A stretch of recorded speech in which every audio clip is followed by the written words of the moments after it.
Hello, everybody. Good afternoon, good morning, good evening, wherever you are around the world. I'm really excited to be here hosting uh, a really exciting webinar. Its focus, as the title says, really about, probably the word that everybody utters, or the term that everybody utters in almost every single sentence, that of AI. I'm really excited to be hosting this webinar today with Commerce Team Global. I'm very, very excited to be joined by Suraj Varun. Suraj, it's great to have you here. Thank you very much for joining. Thank you, Anthony. Likewise, great to be here.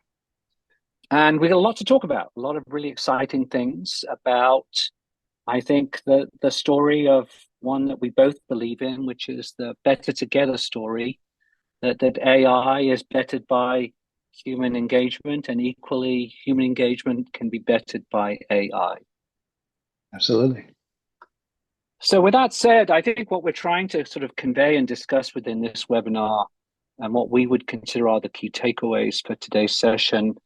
First and foremost, I think we want to empower you to understand how AI provides an augmentation to the work of people, and how AI can be a forced multiplier to, in addition to, but not at the exception of, human skill and expertise.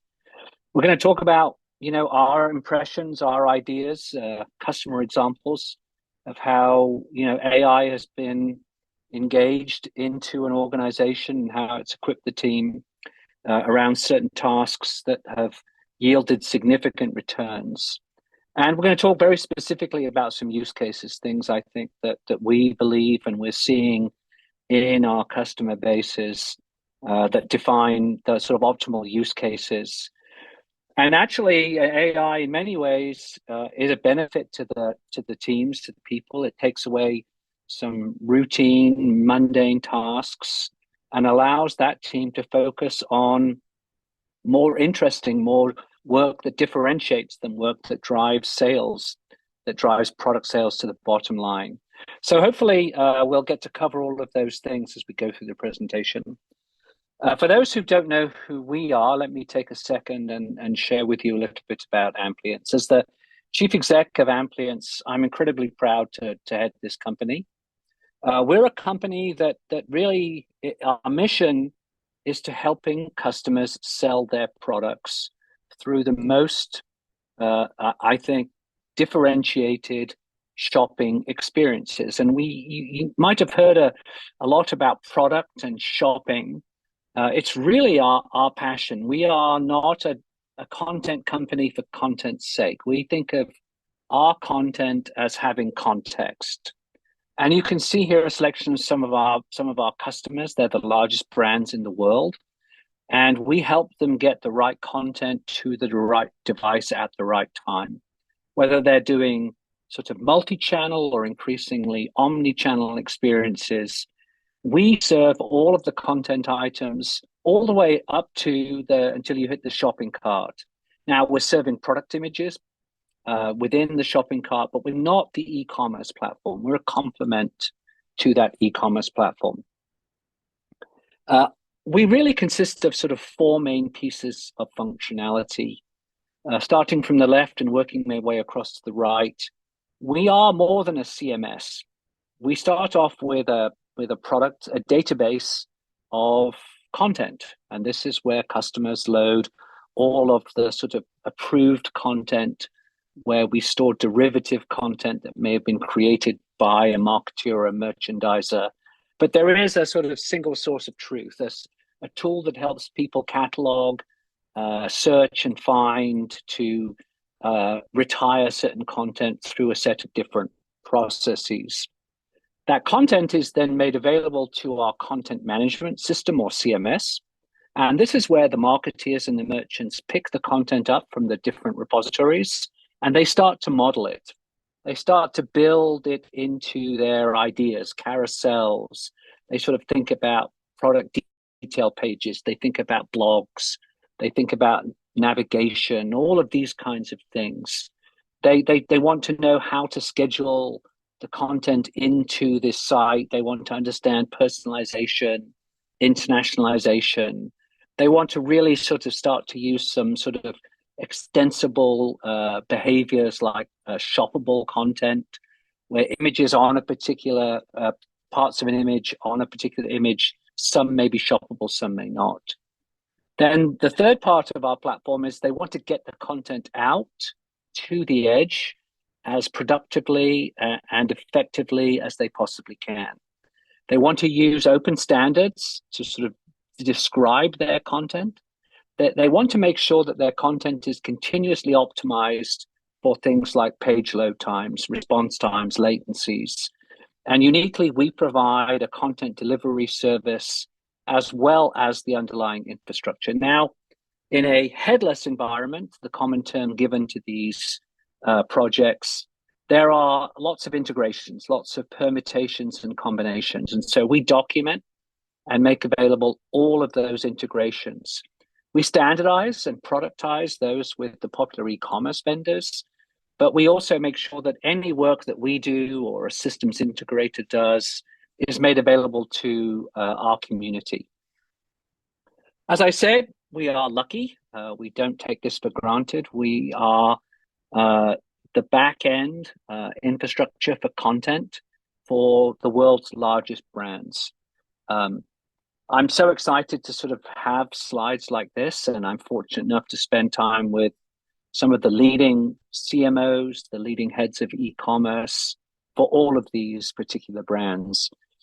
These brands rely on us 7 days a week, 24 hours a day, 365 days a year to serve content to their consumers, and to do so in a way that differentiates them and that ultimately drives revenue through the various channels in which we serve content.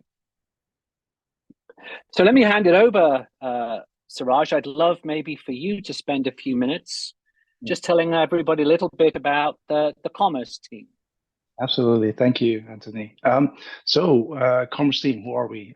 We are integration experts working on multiple e-commerce platforms, such as Salesforce Commerce Cloud, Shopify, BigCommerce, amongst few.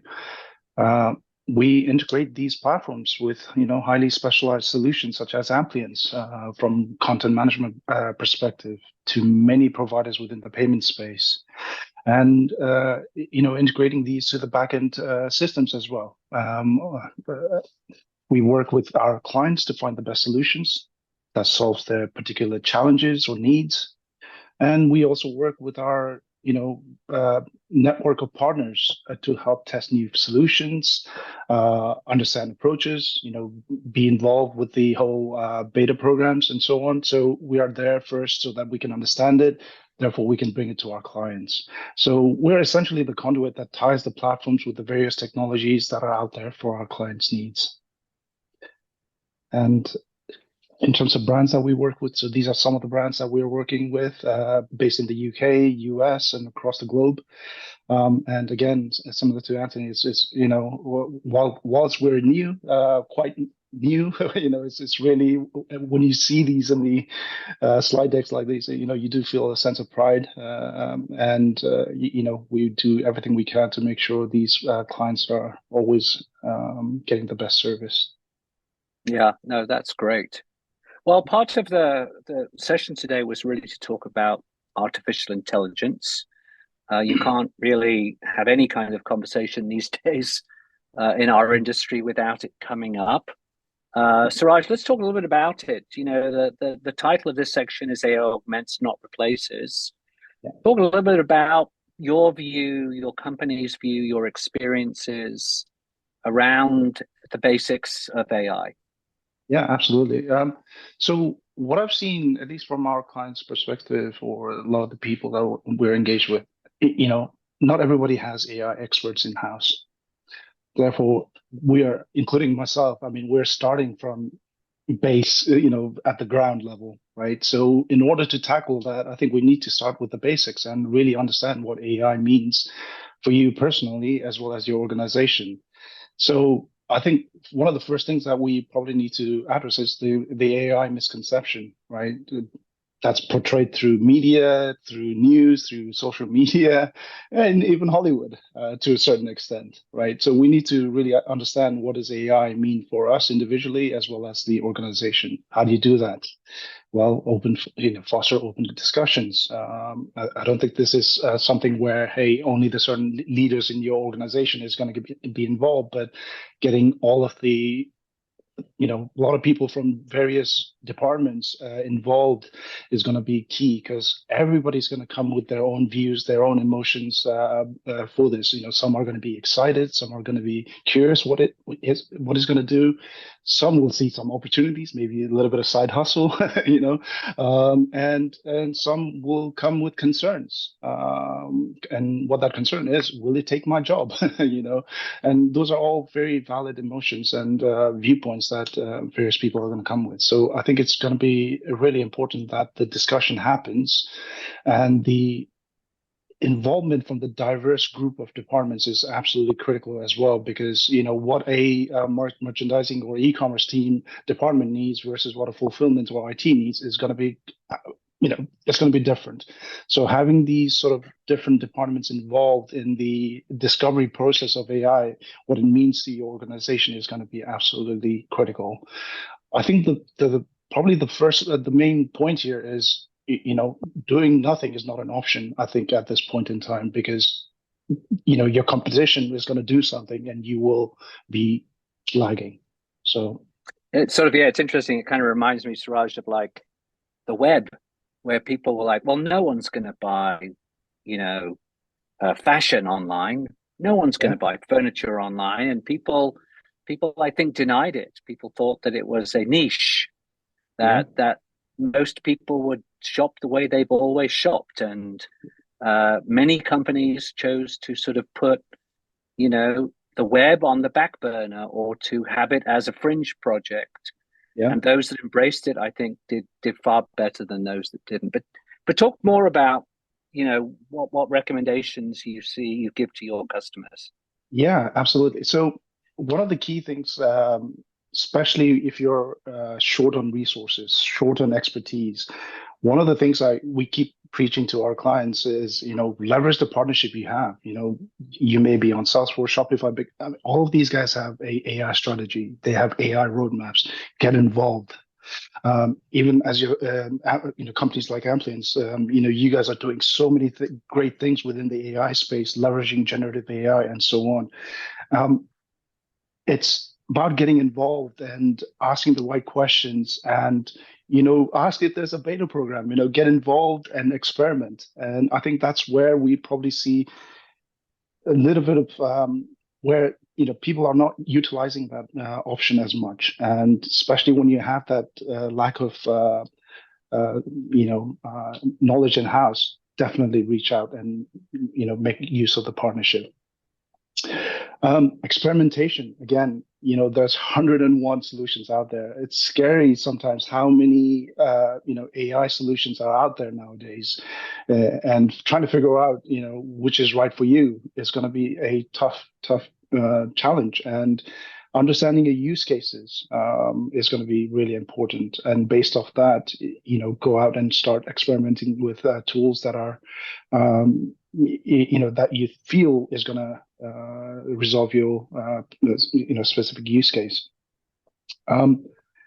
In terms of use case itself, there's so many. I think, Anthony, you'll be going into a bit more detail with some of these use cases, but some of the simple ones that we've seen so far, from writing product descriptions using generative AI.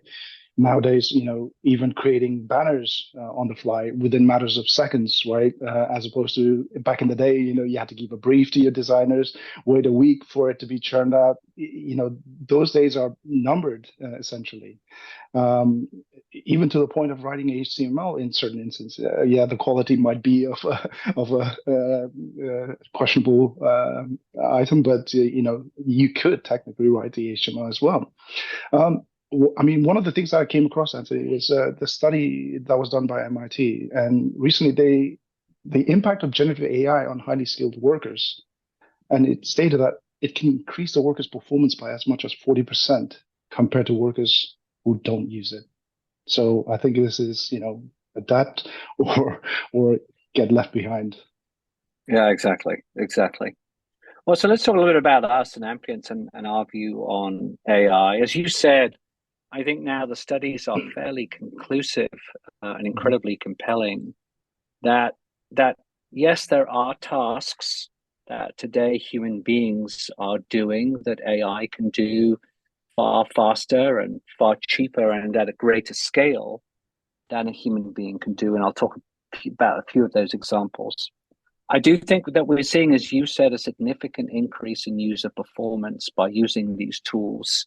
And, you know, Forbes, again, like many other sort of sites, that AI is now sort of in more than half of the businesses expected to be used and expected to have returns in streamlining various Mhm. processes. There are just certain activities that machines can do better than people.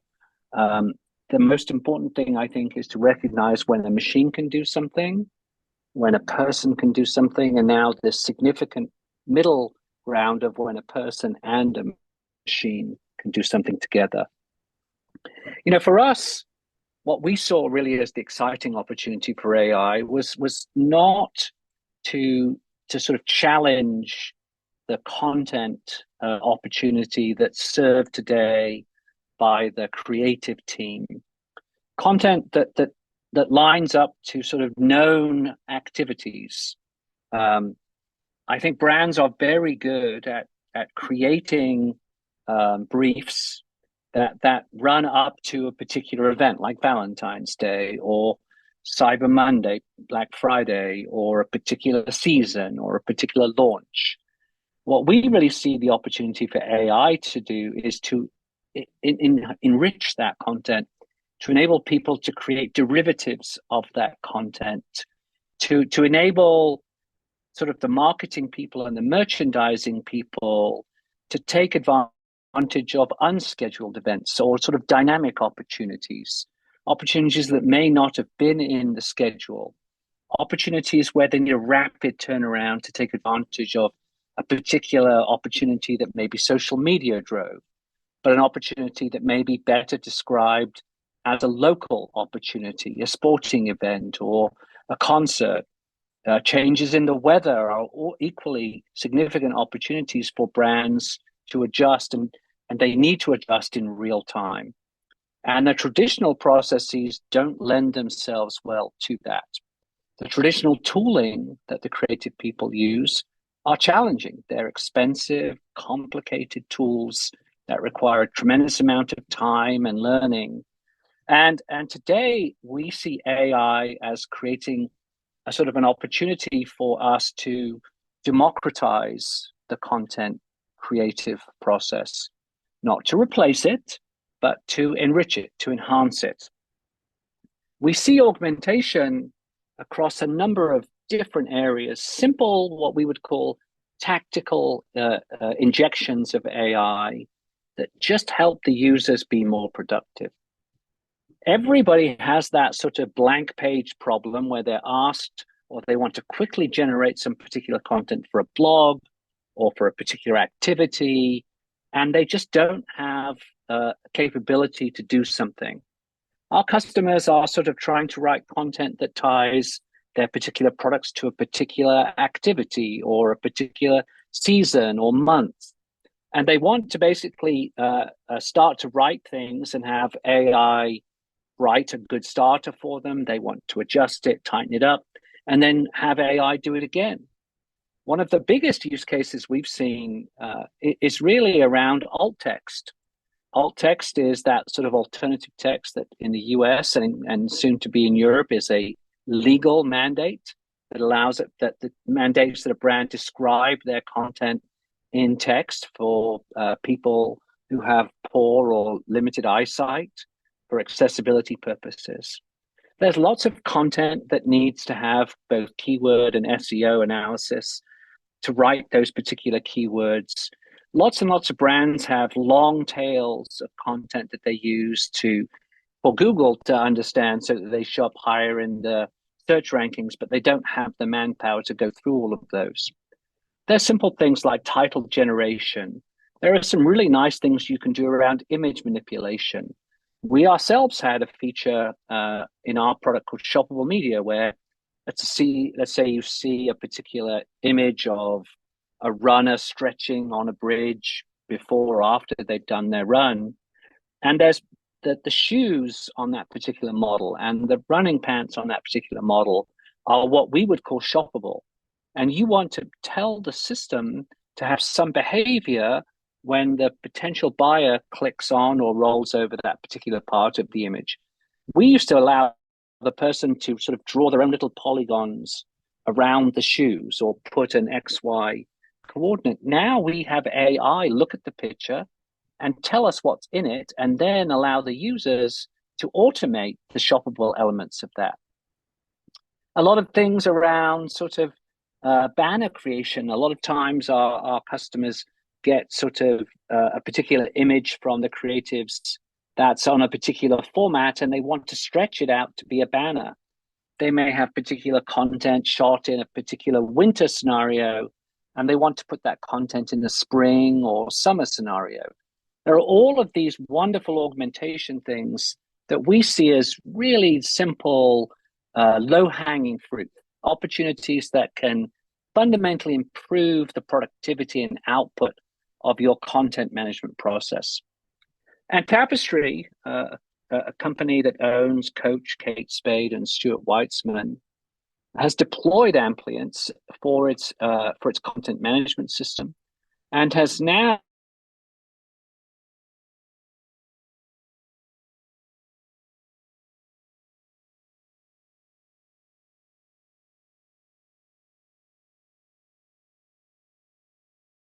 not defined. It was something that if they were doing, they would all do it differently.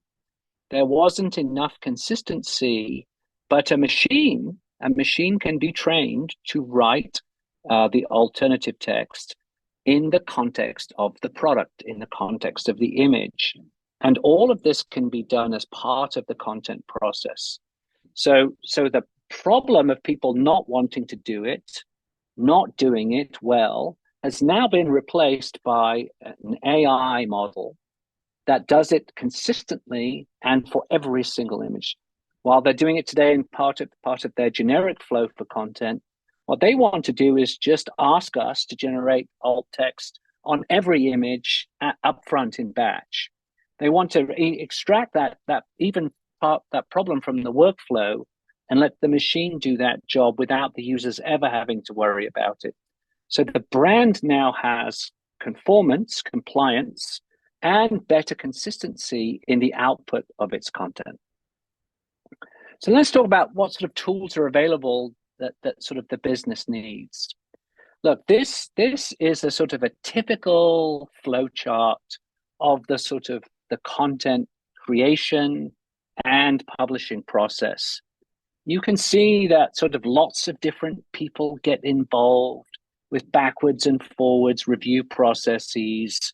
You can see that in each of these processes, there may be particular gates that the content has to go through, that various different assets require various different processes. And you can imagine that sort of from an idea to publishing it to a particular device, this can take weeks or months. It's not that the creative people, the marketers and merchants are sitting down, twiddling their thumbs. They have plenty of other things to do. And so the process has been constrained by human beings. That creativity was really within the realm of people we called copywriters, designers, photographers, artists.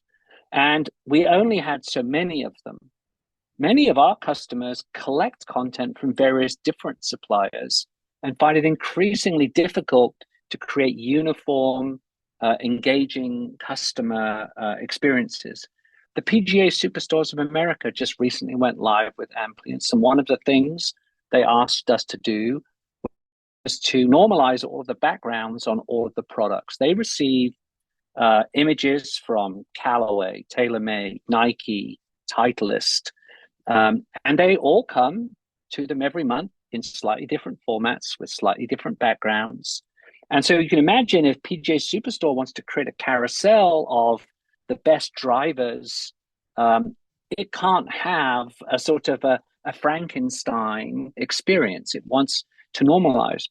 Part of our process with the PGA Superstores of America was to normalize 200,000 images to create consistent backgrounds. And now on a monthly basis, we've automated background removal and background normalization for about 10,000 images every month, work that they would either outsource or work that they would have to do themselves.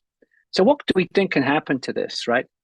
What we really want people to understand is sort of where the added value is and where the sort of the non-value added is. And what the sort of the time is, the sort of the waste that goes in a particular process. This one, of course, is a 10-week process. So the first thing is if you can take out the non-value added time, you can then take out the non-value added time. What you tend to see, of course, then is the value added time can actually be pushed much, much closer together. That the throughput time that you would need in aggregate by removing time that isn't value added or removing time that is just the burden of the process and the limitation of the resources, what you can see here in a fairly obvious slide is you can reduce your content time, your production optimization from weeks, we think not necessarily to absolute, but near real time. And we think the augmentation and the creation of derivatives using AI can really help with the non-value added time and really help streamline the processes by empowering fewer people to do more things. So what we're seeing is in sort of the first phase in our customer journey to AI is the deployment of things like alt text, rich text, shoppable media in a very tactical way.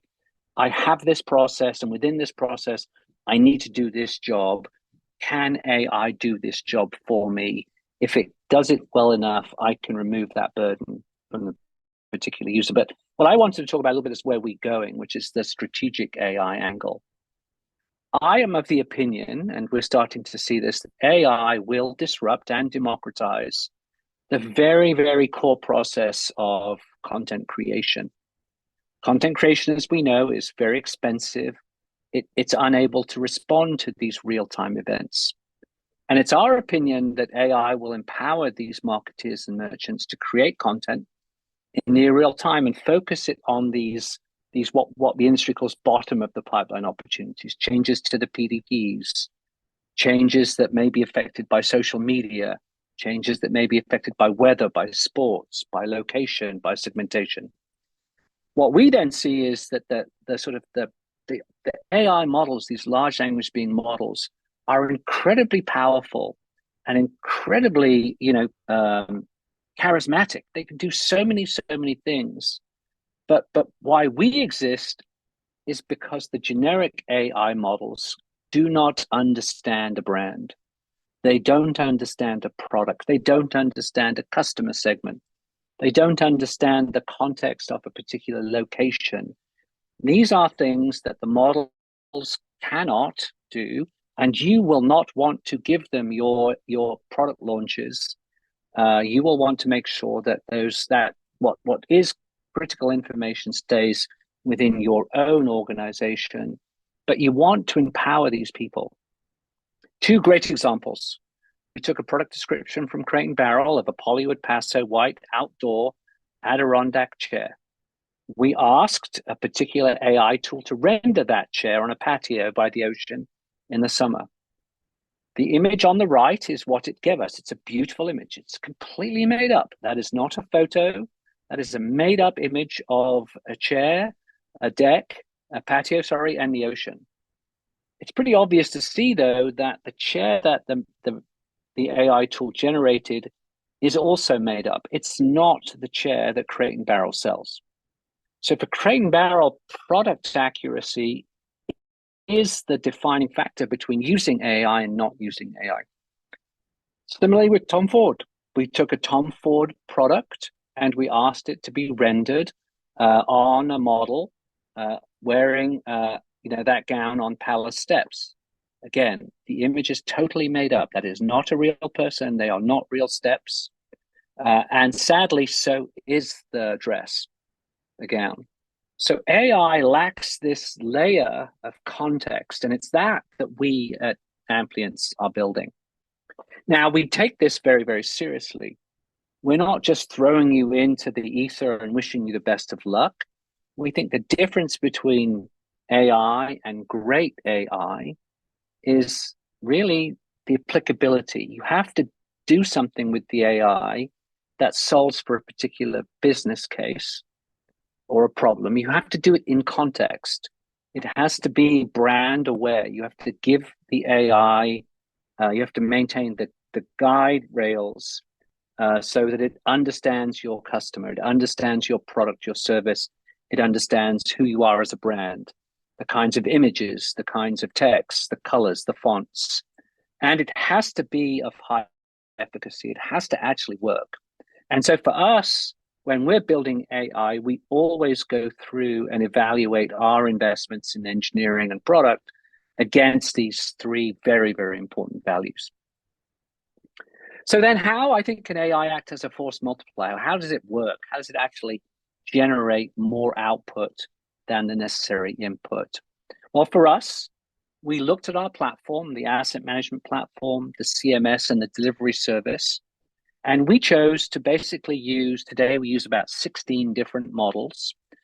Some we're tuning more specifically for particular scenarios than others. We look not just at the generative part of AI, but the machine learning, the sort of the narrow language. We look at natural language processing, and then we surface all of those capabilities through the existing applications, giving the existing workflows the necessary AI at the right time in the right part of the process. Maybe I could hand it back to you, Suraj. Maybe you could take a little bit of the time to share how you think AI will affect marketeers and merchants.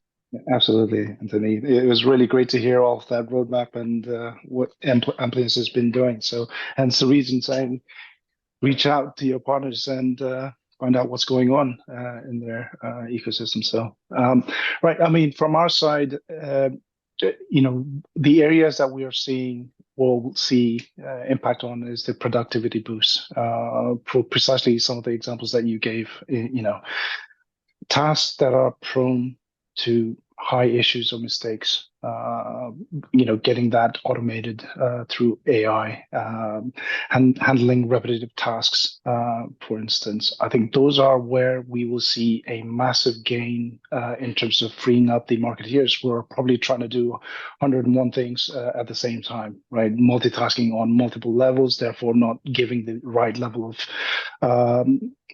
urgency to this, the various tasks that you're working on. So freeing that time by not having to be bogged down with the mundane task will free them up to do more creative work, items that's going to add greater value to your business and to the bottom line. That's perhaps where we see the main benefits. Yeah, so again, this is just reiterating some of the items that we've already discussed, starting off with the perception of AI, open discussions, making sure the team is involved in this. Again, unless your team, you've got AI experts in-house and you know what you're doing, you need to understand how each of the different departments are going to get impacted with this. Again, one of the key areas, leverage the partnership, make sure you optimize that part. Experiment as well, because there's no one-size-fits-all sort of solutions out there. There's 101 ways of tackling the solutions, and so many providers out there as well. So experimenting, find out what works for you as from a personal point of view, or as well as from an organizational point of view. Understand the use case that you have, that you're trying to solve. And as you rightly said, human oversight is not going to go away anytime soon. Reliability. Again, AI, although great, it's still at a very early stage. So reliability is still going to be of concern. Case in point, the images that you've just shared. So that human factor is always going to be there, and ultimately, the impact that we'll see on the merchandisers and marketeers. Yeah, I like to use a little maybe silly example, Suraj, but I think it makes the point, which is sort of I could sort of hypothesize a particular scenario, right? I'm a marketeer, and we sit in a room and we're told that the campaign for our summer launch is Jack and Jill. Everybody probably knows the nursery rhyme that Jack and Jill went up the hill to fetch a pail of water. And we can all in our mind sort of imagine that Jack and Jill are sort of, white children. They are sort of somewhere in the country, and they have some nice, authentic clothes on them. They're carrying an old wooden pail, walking from the little house up to get things. And that is sort of the manifestation of the brief. And that's sort of the content that's presented to the marketeer and the merchant. But the marketeers and the merchants who sit at the front lines, who are trying to convert customers, start to immediately think that the brief, while the brief has maybe met its requirements, there is a significant amount of derivative change that needs to affect all of the various different content types. Well, maybe the children are Asian. What do we do about Jack and Jill in our Asian marketplace? Well, in some parts of the world, it's raining at the same time as it may be sunny in another part of the world. Well, maybe Jack and Jill need to be a little older. Maybe we need to have Jack and Jack or Jill and Jill. Maybe the hill that they're approaching may be an urban street setting, or maybe the water that they're collecting may be in a very different economic environment. This is sort of like what we foresee as this wonderful opportunity to use AI to take a particular campaign, a particular piece of creative, and augment it, to extend it, to do so though within the brand guidelines, to understand the brand's colors, to understand the brand's audiences, the brand's tone of voice. But this sort of gives you, I think, albeit a little bit silly, a very interesting sort of example of the sort of the necessity for brands to sort of personalize, for brands to create and to augment content as close as they possibly can to get more effective, sort of product sales, more loyal customers than they do with the existing. So for us, I think what we both agree, Suraj, is that sort of success in all of this is really realized through the combination of human and machine. Why don't you sort of give us a little insight to sort of why you sort of feel that human oversight and expertise is needed? Yeah. I think, again, AI is still at although obviously people have been working on it for the past God knows how many years, this is slowly starting to come out to the general market with the generative AI, ChatGPT, and so on, right? So for all intents and purposes, it's quite new to the masses. So with that said, the quality of the outputs still needs to be monitored. I think I heard somewhere that ChatGPT, or in some instances, coming out with its own versions of historical events, for instance, based on the input that it was given. So having that sort of insight or oversight into the output is going to be absolutely critical. You can't just copy paste, write a prompt, get your output and just paste it, right? You need to do a level of due diligence and make sure what's been outputted is actually okay for your given task. And how do you do that? I think you need to have some level of guidelines on how to utilize AI for your organization. It's not something that, hey, here's do your homework free quickly type solution. You need to make sure there's some level of oversight, and only humans can do that at this point in time. Ultimately, what the tools that you utilize, that also comes down to humans. There's no AI tool that's just going to take over and start utilizing all kinds of stuff. So again, humans is very important in this whole scenario to make sure that the right tools are used for the right items in their organization. Again, the point I already made in terms of reliability, it's not a simple copy paste. You just put in a prompt, get what you need, and paste it, and that's your product description, right? You need to make sure the right checks are in place, because in this era of social media, you do one bad content, hey, it could go viral, and that could have quite a big reputational damage for your brand. So the right checks and balances need to be put in place over on this. Yeah, I think so. I mean, it's sort of, I've spent 30 years now in the United States, and these AI models are very language sensitive, Yeah. Pants and trousers and jumpers Yeah. and sweaters are all things that make a difference to Yeah. the local different search engines. Even if we are speaking the same language, Yep. sometimes our interpretations can be different. Plagiarism, another great example, right, Suraj? You Yeah. just can't, Yeah. you don't want to come out with the same content that your Exactly. competitor has. Yeah. Yeah. I can tell you, I don't know about you, Suraj, I get lots of emails from companies, salespeople wanting to engage with me. And you can just say, well, that one was AI, and that one was Yeah. AI, that one was Yeah. AI, because they're all asking the AI to give me the same things. Yeah. Prompting is a very difficult subject to get right. And Yeah. so there is a human element to all of this. I absolutely agree. There's one story I'll just share with before we get to the Q&A, which was I was at Palantir before coming to Amplience, and one of the stories we discussed was the sort of the fundamental changes in around machines in the world of chess. Gary Kasparov was the world champion of chess, and many of you will remember that IBM built a computer called Deep Blue to challenge Kasparov, and after a number of different failures, it beat him. And everybody predicted that from that moment on, the world of chess would be dominated by machines. About 5 or 6 years after Deep Blue what beat Gary Kasparov, another challenger came up and beat Deep Blue. And that challenger was an association of chess people, none of which were Kasparov level, but had chosen to use machines in combination with people. And together, the people and the AI worked out various different strategies and altered different strategies.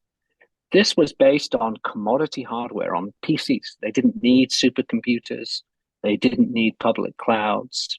But they realized that actually the human by itself had limitations, but equally the machine itself by itself had limitations. And it was the combination of a collective group of people, again, not grandmasters, and commodity machines working together in parallel that really could build, I think, and differentiate. And to this day, these new sort of hybrid AI-based models are the most competitive entities in the chess world. So just a really good, I think, and simple example there. Yeah. So maybe now I think we should probably take some questions, Suraj. I've got a couple here. Maybe I can and point those, maybe one at you, which is sort of, how do you expect a customer to sort of moderate and validate the content? Any ideas? Is this sort of a workflow, sort of a caring thing? I think it goes back to what I mentioned previously about having some sort of guidelines, right? that should steer you towards the right way. Guidelines on ethics, biases, plagiarism. How do you make sure you again protect your brand and make sure the right content is being sent across, not just getting something out quickly and getting the job done, so to speak. So having that guidelines along with the processes, I think would be the right approach. Because at the end of the day, with these AI models, whatever it's as good as the data it gets, right? So Yeah. if it's powered by bad data, you're going to push out bad data to the world. So I think having those guidelines and processes in place will be the starting point. And I think it's going to be an evolution, right? It's not something you just set it and that's it. You got to iterate, make sure you constantly revise and improve those guidelines and processes that you put in place. Yeah. Yeah. And then second question, Suraj, where's the quick win with AI? Do you see any sort of like quick wins, things that you feel, brands in general should be sort of taking on now? Yeah, I definitely think so. I mean, now obviously there's so much you can do with the innovation side of things. However, the moment ChatGPT came out, I think there was some within the Salesforce Commerce Cloud community that were, these are not companies, as individuals coming out and doing, enhancements to their page designer components where prompts were being utilized to write the descriptions and so on. So I think given the right set of team, you don't necessarily need to have like a big team to get some of these quick wins in place. So I think it's understanding the opportunities that are out there and experimenting, right? If you've got a good enough tech team, web development team, you can leverage that and experiment, and then go out to the partners like yourselves with Amplience, where you can really scale this up drastically, where you can see the true benefits. Yeah. Any favorites, models, crazy ideas out there thinking? What are you messing around with these days, Suraj? Right now, it's all about like code efficiencies, right? Trying to, mess around with co-pilots with GitHub, trying to understand what is really good in the context of specific languages that we use. For instance, I know there's been few in these, again, Salesforce Commerce Cloud communities who've been messing around with co-pilots, trying to see, can it actually do the job? And the early verdict's been a bit shaky, but I'm sure, as it gets better, that will improve. And I think that's where I'm mostly focused on, which is a bit selfish, I know, but on the coding side and obviously the testing side as well. How can we improve use better quality work more efficiently and get things out quicker for our clients? Yep. Yeah. No, that's great. Well, listen, Suraj, I think wanted to say thank you again for giving us your time. I think together we've solved big problems for customers around their infrastructures. I think Salesforce and Amplience, along with you all, I think we've demonstrated to a number of these global brands our capabilities. I think AI is an exciting opportunity, one that, like all new things, probably creates concern for some people. And I think, as you said, we as vendors and as partners, we sort of see our role as sort of being the guides, being the trusted advisors for our customers as they sort of navigate the AI landscape. So with that said, Suraj, thank you so much again for all of your time, and thanks to the audience for giving us so much of their valuable time. So with that, I will say thank you all and goodbye. Thank you, Anthony. Thank you all.